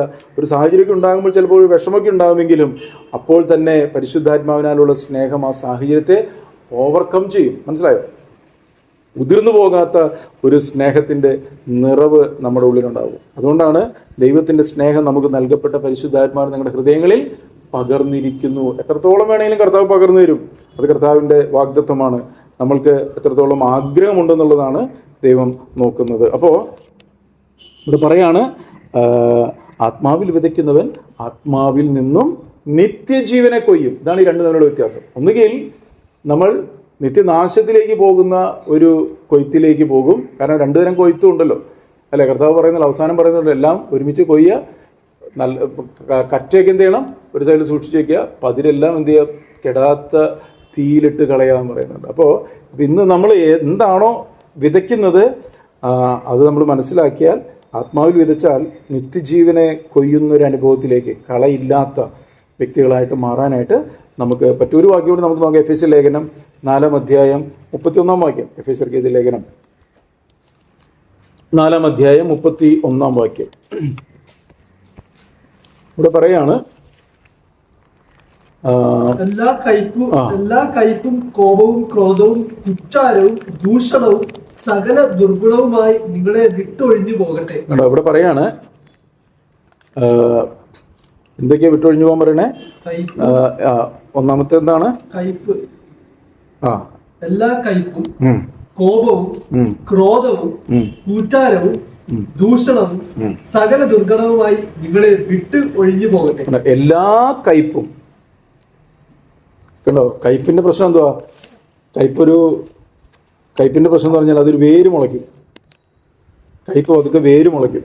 അതുകൊണ്ട് കയ്പിന്റെ വേരിന്റെ പ്രോബ്ലം എന്ന് പറഞ്ഞാൽ വല്ല കയ്പുള്ള വേര് മുളച്ചാൽ എന്ത് ചെയ്യും? അനേകർ നിങ്ങൾ അല്ലെ കൃപയിൽ നിന്നും വീണു പോവും. മനസ്സിലാവുള്ളൂ. കയ്പുള്ള വേര് ഒരു വ്യക്തിയെ കൃപയിൽ നിന്നും, അല്ലെങ്കിൽ കൃപയിൽ നിന്നും പോയാൽ പറഞ്ഞതിന് അർത്ഥം എന്ന് പറഞ്ഞാൽ കയ്പുള്ള വേരുള്ള ഒരു വ്യക്തിക്ക് ദൈവം പകരുന്ന കൃപ എങ്ങനെ ഉപയോഗിക്കണമെന്ന് അറിയത്തില്ല. ഇതാണ് ഇതിന്റെ പ്രശ്നം. ദൈവം പകരുന്ന കൃപ ഉപയോഗിച്ചെങ്കിൽ മാത്രമേ ഈ കയ്പിനെ നീക്കി കളയാൻ പറ്റത്തുള്ളൂ. സാഹചര്യങ്ങളുടെ നടുവിൽ എങ്ങനെയായിരിക്കണം വാക്കുളുപ്പിനാൽ രുചി വരുത്തിയത്, കൃപയോട് കൂടിയത് എന്നൊക്കെ പറയുന്നത് ഈ കൃപയാണ് അതിനായിട്ട് സഹായിക്കുക. അല്ല നമ്മുടെ കഴിവുകൊണ്ടൊന്നും പറ്റത്തില്ല. മനസ്സിലായോ? പക്ഷേ കയ്പുള്ള വേര് മുളച്ചാൽ കൃപ ഉപയോഗിക്കാൻ പറ്റത്തില്ല. അത് മാറിപ്പോകണ്ടോ? കയ്പുള്ള എല്ലാ കയ്പടുത്ത് കോപത്തിന്റെ പ്രശ്നം എന്താ? മനുഷ്യന്റെ കോപം ദൈവത്തിന്റെ നീതിയെ നിറവേറ്റത്തില്ല. അതുകൊണ്ടാണ് ഇവിടെ പറയുന്നത് കോപം എന്ന് എടുത്തു പറയാനുള്ള കാരണം. അടുത്തത് ക്രോധമാണ്. ക്രോധം എന്ന് പറഞ്ഞാൽ അത് മറച്ചു വെച്ച് ഒരു സമയത്ത് വെളിപ്പെട്ട് വരികയാണ്. നമ്മൾ ബൈബിളൊക്കെ കാണാം, അവന് ക്രോധം വെളിപ്പെട്ടു, അവൻ്റെ ക്രോധം ശപിക്കപ്പെട്ടത് എന്നൊക്കെ പറയുന്നുണ്ടല്ലോ. മറിഞ്ഞിരുന്നിട്ട് ഒരു സമയത്ത് പെട്ടെന്ന് അത് വെളിപ്പെട്ട് വരിക. അപ്പോൾ ഇതൊക്കെ അകത്തുണ്ടെങ്കിൽ അതെല്ലാം ഏറ്റുപറഞ്ഞ് നീക്കിയില്ല എന്നുണ്ടെങ്കിൽ ഒരു സാഹചര്യം ഇതെല്ലാം വെളിപ്പെട്ട് വരും. അങ്ങനെ വെളിപ്പെട്ട് വരുമ്പോൾ അത് അവൻ്റെ വ്യക്തിത്വത്തെ നഷ്ടപ്പെടുത്തും. അവൻ്റെ മൂടുപടങ്ങൾ പൊളിഞ്ഞു വരാനൊക്കെ ഇടയായിത്തീരും. അതുകൊണ്ട് ഏതെങ്കിലും വ്യക്തികളോട് കയ്പോ നീരസമോ പകയോ അല്ലെങ്കിൽ ഏതെങ്കിലും വ്യക്തിയിൽ നിന്നുണ്ടായിട്ടുള്ള മുറിവുകളൊക്കെ ഉള്ളിലുണ്ടെങ്കിൽ പ്രാർത്ഥിച്ച് ആ മുറിവുകളൊക്കെ സൗഖ്യമാക്കണം. ഇല്ലാന്നുണ്ടെങ്കിൽ അത് വേറെ സമയത്ത് വെളിപ്പെട്ട് വരുമ്പോൾ എന്ത് സംഭവിക്കും? ആ വ്യക്തിക്ക് നിയന്ത്രിക്കാൻ പറ്റത്തില്ല. ആ വ്യക്തിക്ക് നിയന്ത്രിക്കാൻ പറ്റാതെ ആ വ്യക്തിയെ വേറൊരു ആത്മാവ് നിയന്ത്രിച്ച് മറ്റുള്ളവരുടെ മുമ്പിൽ അതൊരു ഒരു ഒരു ആ മാന്യത എല്ലാം നഷ്ടപ്പെട്ടു പോകും. മൂടുപടങ്ങൾ മുഴുവൻ പൊളിഞ്ഞു വരും. അത് ദൈവനാമം ദുഷിക്കാനൊക്കെ ഇടയായിത്തീരും. ഇതാണ് അതിൻ്റെ പ്രശ്നം. കൺട്രോൾ ചെയ്യാൻ പറ്റത്തില്ല. മനസ്സിലാവുന്നുണ്ട് പറയുന്നത്? അപ്പോൾ അതുകൊണ്ടാണ് നമ്മളെ ഉള്ളിൽ ഈ ദൈവസന്നിധിയിൽ ഇരിക്കുമ്പോൾ, വചനം കേൾക്കുമ്പോൾ ഉള്ളിൽ ആരോടെങ്കിലും നിങ്ങൾക്ക് ആരോടെങ്കിലും വെറുപ്പുണ്ടെങ്കിൽ എന്ന് പറഞ്ഞാൽ അതെല്ലാം കാര്യങ്ങളൊക്കെ മാറ്റിച്ച് നിങ്ങൾ ദൈവസന്നിധിയിൽ അത് ഏറ്റുപറയണം, അവരോട് ക്ഷമിക്കണം, അങ്ങനെ അതിനെ നീക്കിക്കളയണം. ഇല്ലാന്നുണ്ടെങ്കിൽ അത് പുളിപ്പിച്ച് പുറത്തോട്ട് ചാടി കഴിയുമ്പോൾ നിയന്ത്രിക്കാൻ പറ്റത്തില്ല. മദ്യം കുടിച്ച ഒരു വ്യക്തി മദ്യം ആ വ്യക്തിയുടെ നിയന്ത്രണം ഏറ്റെടുത്ത് ആ വ്യക്തി അസ്വാഭാവികമായിട്ട് എന്ന് പറഞ്ഞാൽ അവൻ്റെ നിയന്ത്രണം മദ്യം ഏറ്റെടുത്ത് പലതും ചെയ്തു കഴിഞ്ഞപ്പോൾ ആ വ്യക്തിയുടെ എല്ലാ പേഴ്സണാലിറ്റിയും നശിക്കുകയും അത് കാലാകാലങ്ങളോളം അത് ഓർത്തിരിക്കുകയും ചെയ്യുന്ന ഒരു അനുഭവം ഉണ്ടെങ്കിൽ ഇതേ അനുഭവത്തിലേക്കാണ് ഈ കയ്പും കോപവും ക്രോധവും കുറ്റാരമൊക്കെ ഒരു വ്യക്തിയുടെ ഉള്ളിലുണ്ടെങ്കിൽ അത് വെളിപ്പെട്ട് വരുമ്പോൾ അത് മറ്റുള്ള കാണുന്ന വ്യക്തികൾക്ക് ആ വ്യക്തിയുടെ പേഴ്സണാലിറ്റി, ആ വ്യക്തിയുടെ കെയറോ ഇങ്ങനെ ആയിരുന്നോ എന്ന് ചിന്തിക്കാനൊക്കെ ഇടയായി. ധൂർത്തപുത്രനെ പറ്റിയൊരു കാര്യം അതാണ് അല്ലെ? മൂത്തപുത്രനെ പറ്റിയ കാര്യം അതാണ്. അവൻ എങ്ങനെയൊക്കെ നിയന്ത്രിച്ചിട്ടും പെട്ടെന്ന് അവന്റെ സ്വഭാവം വെളിപ്പെട്ടു വന്നു. അത് ഇന്നും നമ്മൾ പറയുന്നുണ്ടെങ്കിൽ ആ വെളിപ്പെട്ടു വന്നൊരു സംഭവം വചനത്തിൽ രേഖപ്പെടുത്തിയതുകൊണ്ടാണ്. അപ്പോൾ നമ്മളെ സംബന്ധിച്ചിടത്തോളം അകത്തിരിക്കുന്ന സംഭവങ്ങളൊക്കെ വലിച്ചു കളയണം, എടുത്തു കളയണം. അത് ഒരു വ്യക്തി ഹൃദയപൂർവ്വം ദൈവസന്നിധിയിൽ ഇരുന്ന് പ്രാർത്ഥിച്ച് എവിടെയാണ് എനിക്ക് വിഷയമുള്ളത്, എവിടെയാണ് പ്രശ്നമുള്ളത്, ആരോടാണ് വെറുപ്പുള്ളത്, കയ്പുള്ളത്, പകയുള്ളത്, പിണക്കമുള്ളത് മനസ്സിലാക്കി അതിനെ ക്ലിയർ ചെയ്യണം. അങ്ങനെ ക്ലിയർ ചെയ്താൽ അവിടെ ദൈവം ധാരാളമായി കൃപ പകരും. കാരണം ദൈവഹൃദയത്തിൽ ആഗ്രഹം നമ്മൾ നിർമ്മലനായിരിക്കണമെന്നാണ്, നമ്മൾ വിശുദ്ധരായിരിക്കണമെന്നാണ്, നമ്മൾ തേജസ് പ്രാപിക്കണമെന്നാണ്, യേശുവിനെ പോലെ ആയിത്തീരണമെന്നാണ്. ആ ആഗ്രഹം ഒരു വ്യക്തിയുടെ ഉള്ളിലുണ്ടെങ്കിൽ കർത്താവ് ഒരിക്കലും ആ വ്യക്തിയെ തള്ളിക്കളയത്തില്ല. മറിച്ച് മറഞ്ഞു കിടക്കുന്ന കുറവുകളെ വെളിപ്പെടുത്തി തരും, സ്വമേധ പാപങ്ങളെ ഓർമ്മപ്പെടുത്തി തരും. നമ്മളിലുള്ള ആ വ്യക്തികളിൽ നിന്ന് വന്നിരിക്കുന്ന മുറിവുകൾ പരിശുദ്ധാത്മ ഓർമ്മപ്പെടുത്തി തരും. അതൊക്കെ സൗഖ്യമാക്കാൻ ഇടയായിത്തീരും. അപ്പോൾ ഇവിടെ പറയാണ് എല്ലാ കയ്പും കോപവും ക്രോധവും കൂറ്റാരവും, അടുത്ത് ദൂഷണം. കണ്ടോ, ദൂഷണം. ഒരു സാഹചര്യം വന്ന് ഒരു വ്യക്തിയെ ഈ കയ്പും പകയും വെറുപ്പും നിയന്ത്രിച്ചാൽ ആ വ്യക്തിയുടെ വായിൽ നിന്നും വരുന്നത് ദൂഷണമായിരിക്കും. ഒരിക്കലും ഉപ്പിനാൽ രുചി വരുത്തിയ വാക്കുകളൊന്നും പറയാൻ പറ്റത്തില്ല. കാരണം നിയന്ത്രണം ഈ കയ്പും പകയൊക്കെ ഏറ്റെടുത്തു കഴിഞ്ഞാൽ വരുന്നത് ദൂഷണമായിരിക്കും. ഓരോ വ്യക്തികളെ കുറിച്ച് ദുഷിച്ച് സംസാരിക്കുക. വചനം പറയുന്നത് ഹൃദയം നിറഞ്ഞ് കവിയുന്നതല്ലോ വായ് പ്രസ്താവിക്കുന്നത്. അപ്പോൾ ഒരു വ്യക്തിയുടെ വായിൽ നിന്നും വരുന്നൊരു വാക്ക് അത് എൻ്റെ ഉള്ളിൽ ഉണ്ടായിരുന്നില്ലെന്ന് ഒരു വ്യക്തിക്ക് പറയാൻ പറ്റത്തില്ല. അപ്പോൾ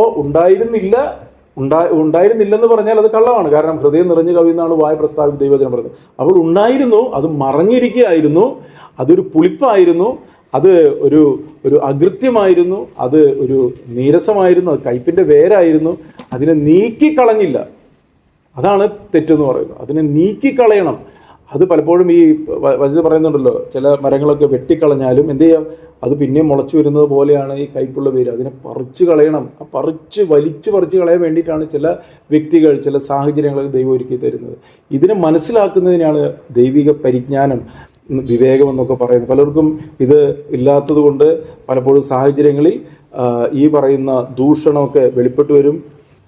ഇതിൻ്റെയൊക്കെ പിന്നിൽ അശുദ്ധാത്മാക്കളുടെ സ്വാധീനമാണ് ഇരിക്കുന്നത് എന്ന് ദൈവവചനം ഓർമ്മപ്പെടുത്തുന്നത്. അപ്പോൾ ഇവിടെ ദൂഷണം. അടുത്ത് സകല ദുർഗുണം. ഇനി എന്ത് സംഭവമാണെങ്കിലും ദൈവരാജ്യത്തിനും ദൈവനീതിക്കും ദൈവ തേജസ്സിനും കർത്താവിൻ്റെ സന്നിധിയിൽ നിൽക്കുവാൻ തടസ്സം നിൽക്കുന്ന എല്ലാത്തിനെയും സകല ദുർഗുണം എന്ന് പറയുന്ന ഒരു വാക്കില പറയാം. സകല ദുർഗുണവും നിങ്ങളെ വിട്ട് ഒഴിഞ്ഞ് പോകട്ടെ. കണ്ടോ, വിട്ട് ഒഴിഞ്ഞ് പോകട്ടെ. അപ്പോൾ വിട്ട് ഒഴിഞ്ഞ് പോകട്ടെ എന്ന് പറഞ്ഞാൽ കൺട്രോൾ ചെയ്യുന്ന ഒരു സാധനമുണ്ട്. അതുകൊണ്ടാണ് പറയുന്നത് ഇത് വിട്ടൊഴിഞ്ഞ് പോകണമെങ്കിൽ ഇച്ചിരി ബുദ്ധിമുട്ടാണ്. കാരണം നല്ല കംഫർട്ടായിട്ട് ഇരിക്കുകയാണ് പല ആത്മാക്കളും അകത്ത്. മനസ്സിലായില്ലേ? അപ്പോൾ വചനം പറഞ്ഞ് പ്രാർത്ഥിച്ച് മനസ്സിലാക്കി ഉപവാസത്താലും പ്രാർത്ഥനയാലും അല്ലാതെ ഈ ജാതികളൊന്നും വിട്ടുപോകത്തില്ല എന്ന് വചനം പറയുമ്പോൾ ഉപവസിച്ചൊക്കെ പ്രാർത്ഥിക്കുമ്പോഴാണ് ഇതൊക്കെ ഇളകി പുറത്തോട്ട് വരിക. അപ്പോൾ ഇതിനൊക്കെ എന്ത് ചെയ്യണം? ഇത് വിട്ട് ഒഴിഞ്ഞ് ആ ശരീരത്തിൽ നിന്നും ആ ദേഹിയിൽ നിന്നും വിട്ടൊഴിഞ്ഞു പോയിട്ട് പൂർണ്ണമായും പരിശുദ്ധാത്മാവിൻ്റെ നിയന്ത്രണത്തിൽ ദൈവിക ജീവനിൽ തേജസ്സിൽ നയിക്കപ്പെടാനായിട്ട് നമ്മൾ ആഗ്രഹിക്കണം. അങ്ങനെ ആഗ്രഹിക്കുമ്പോൾ അതെല്ലാം നീങ്ങിപ്പോകും. മാത്രമല്ല, നിങ്ങൾ തമ്മിൽ ദൈവം മനസ്സിലുള്ളവരായി ദൈവം ക്രിസ്തുവിൽ നിങ്ങളോട് ക്ഷമിച്ചതുപോലെ അന്യോന്യം ക്ഷമിക്കണം. ഇതാണ് ഒരു ദൈവ പൈതലിന് വേണ്ടത്.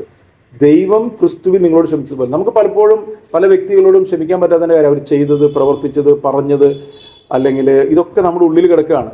അപ്പോൾ വചനം അതുകൊണ്ട് പറയുന്നത് അപ്പോസ്തലൻ പൗലോസ് പറയുന്നത്, ഞങ്ങൾ ആരെയും ഇനി ജഡപ്രകാരം അറിയുന്നില്ല, ഞങ്ങളെല്ലാവരും ക്രിസ്തുവിലാണ് കാണുന്നത്. കാരണം പിതാവായ ദൈവം യേശു ക്രിസ്തുവിൽ കൂടി എന്നെ നോക്കി, എന്നെ കണ്ടപ്പോൾ എന്നെ നീതിമാനെന്ന് പ്രഖ്യാപിക്കുവാനും പാപമില്ലാത്തവനെ കാണുവാനും ആ കർത്താവിൻ്റെ പുത്രനായിട്ട് എന്നെ തീർക്കാൻ ഇടയായെങ്കിൽ നമ്മൾ ഉത്തരവാദിത്വമാണ് നമ്മളോട് ദ്രോഹിച്ച, നമ്മളോട് കയ്പായ, പകയായ, നമുക്കെതിരെ ദോഷം ചെയ്ത, നമ്മൾ നിന്ദിച്ച, പരിഹസിച്ച, നമ്മളെക്കുറിച്ചുള്ള ആ ഉദ്ദേശങ്ങൾ നമ്മൾ മാറ്റിക്കൊണ്ടുപോയ വ്യക്തികളെ ക്രിസ്തുവിൽ കാണുക എന്നുള്ളത്. ഒരു വ്യക്തി ക്രിസ്തുവിൽ ആ വ്യക്തിയെ കാണാത്തിടത്തോളം ആ വ്യക്തിയെക്കുറിച്ചുള്ള കയ്പും പകയും വെറുപ്പും മറഞ്ഞുകിടപ്പും അതൊരിക്കലും പോകത്തില്ല. മാത്രമല്ല, അത് ആ വ്യക്തിയെ ദൈവഹിതത്തിൽ നിന്ന് അകറ്റിക്കൊണ്ടിരിക്കും. കർത്താവിൻ്റെ വരവിനോടുള്ള ബന്ധത്തിൽ തേജസ്സിലേക്ക് കർത്താവ് വഴി നടത്തുമ്പോൾ ഈ പല മുറിവുകളും അല്ലെങ്കിൽ ഈ പല വ്യക്തികളും അതിന് തടസ്സമായിട്ട് നിൽക്കും. നമ്മുടെ ഉത്തരവാദിത്വമാണ് അങ്ങനെയുള്ള വ്യക്തികളെയൊക്കെ നമ്മൾ ഹൃദയത്തിൽ നിന്നും വിട്ടുകളയുക, പ്രാർത്ഥിച്ച് അത് മുറിവുകൾ സൗഖ്യമാക്കും. ഇത് ഒരു ദിവസത്തെ പ്രാർത്ഥന കൊണ്ടൊന്നും തീരുന്ന കാര്യങ്ങളല്ല. തുടർമാനമായിട്ട് നമ്മൾ പ്രാർത്ഥിക്കുകയും ഒക്കെ ചെയ്യുമ്പോൾ, കാരണം വർഷങ്ങൾ കൊണ്ട് ആ വ്യക്തികളെക്കുറിച്ചുള്ള കയ്പും പകയും ഒക്കെ ഫോമായി അത് പാറ പോലെ ഇരിക്കുന്ന സംഭവങ്ങളാണെങ്കിൽ അത് തുടർമാനമായിട്ടുള്ള പ്രാർത്ഥന കൊണ്ടും യേശുവിൻ്റെ രക്തത്താൽ കഴുകുകയും ദൈവത്തിൻ്റെ കൃപയിൽ ആശ്രയിക്കുകയൊക്കെ ചെയ്യുമ്പോഴാണ് അത് പൂർണ്ണമായും വിട്ടുമാറി നമ്മളുടെ ആ കല്ല് പോലുള്ള അവസ്ഥകളെ മാറ്റി മാംസളമായിട്ടുള്ള ഹൃദയമായിട്ട് നമ്മുടെ ഹൃദയം മാറുന്നത്. അത് ദൈവ തേജസ്സിനാൽ നിറയപ്പെടുന്ന വ്യക്തിത്വങ്ങളായി തീരാനൊക്കെ നമ്മളെ സഹായിക്കും. അപ്പോൾ ഈ ഒരു ബോധ്യത്തിൽ നമ്മൾ ജീവിക്കുകയാണെങ്കിൽ കർത്താവ് മറ്റവരോട് ചോദിച്ച പോലെ നിർമ്മലനായിരിക്കാൻ നിനക്ക് മനസ്സില്ലാതിരിക്കുന്നത് എത്രത്തോളം എന്നുള്ളൊരു ചോദ്യം നമ്മളോട് ചോദിക്കത്തില്ല. മറിച്ച് നമ്മുടെ ഹൃദയത്തെ അറിയുന്ന കർത്താവ് നമ്മൾ ഓരോ ദിവസവും വിശുദ്ധനിനെയും തന്നെ വിശുദ്ധീകരിക്കട്ടെ, നീതിമാനിനെയും നീതി ചെയ്യട്ടെ, അഴുക്കുള്ളവനെയും അഴുക്കാടട്ടെ. ഇത് ഞാൻ വേഗത്തിൽ വരുന്ന ഓരോരുത്തരെ അവനവൻ്റെ പ്രവൃത്തികൾക്ക് തക്കവണ്ണം പ്രതിഫലം കൊടുക്കുവാൻ എൻ്റെ പക്കലുണ്ട്. ആഗ്രഹിക്കുന്ന ആത്മാക്കളെ തൃപ്തിപ്പെടുത്തുകയും ആത്മാവിനെ അളവ് കൂടാതെ പകരുകയും ചെയ്യുന്ന ദൈവം നമ്മളെ ആ പുത്രനായ യേശുവിനെ പോലെ നമ്മളെ പണിത് ഒരുക്കിയെടുക്കും. പ്രാർത്ഥിക്കുക. സ്വർഗ്ഗപിതാവേ, അളവറ്റ കൃപയും കരുണയും ഞങ്ങളുടെ മേൽ പകരുന്ന ദൈവമേ, നിങ്ങളുടെ ആത്മാവിനെ തന്നെ നയിക്കപ്പെടേണ്ടതിൻ്റെ ആവശ്യകതയെ തിരിച്ചറിഞ്ഞുകൊണ്ട് വക്രതയും കോട്ടമുള്ളൊരു തലമുറയുടെ നടുവിൽ ഞങ്ങൾ അന്യരും പരമാർത്ഥികളും ദൈവത്തിൻ്റെ നിഷ്കളങ്ക മക്കളായി ലോകത്തിൽ കർത്താവ് ജീവൻ്റെ വചനം പ്രമാണിച്ച് എല്ലാം പെറുവിറുപ്പും വാദവും കൂടാതെ ചെയ്ത് ജ്യോതിസുകളെ പോലെ പ്രകാശിക്കുന്നൊരു ജീവിതം ജീവിക്കാൻ ഞങ്ങളെ സഹായിക്കണം. കർത്താവെ ചുറ്റുമുള്ളവർ ഈ ഒരു അനുഭവത്തിൽ ജീവിക്കുന്നവർ അല്ല എങ്കിലും കർത്താവെ ഞങ്ങളെ കണ്ടുകൊണ്ട് കർത്താവെ മറ്റുള്ളവരും ഈ ദൈവ തേജസ്സിലേക്ക് വരത്തക്ക രീതിയിൽ ക്രിസ്തുവിൻ്റെ പത്രമായി ക്രിസ്തുവിനെ ധരിച്ചവരായി കർത്താവെ ആ കളകളെ നീക്കിക്കളയുന്ന വ്യക്തിത്വങ്ങളായി തീരുവാൻ ഞങ്ങളെ സഹായിക്കണമെന്ന് പ്രാർത്ഥിക്കുന്നു.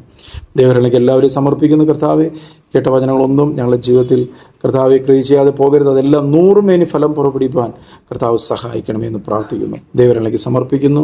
യേശു ക്രിസ്തുവിൻ നാമത്തിൽ പ്രാർത്ഥിക്കുമ്പോൾ കൃപ തോന്നി കേൾക്കണം സ്വർഗീയ പിതാവേ. ആമേൻ. ആമേൻ.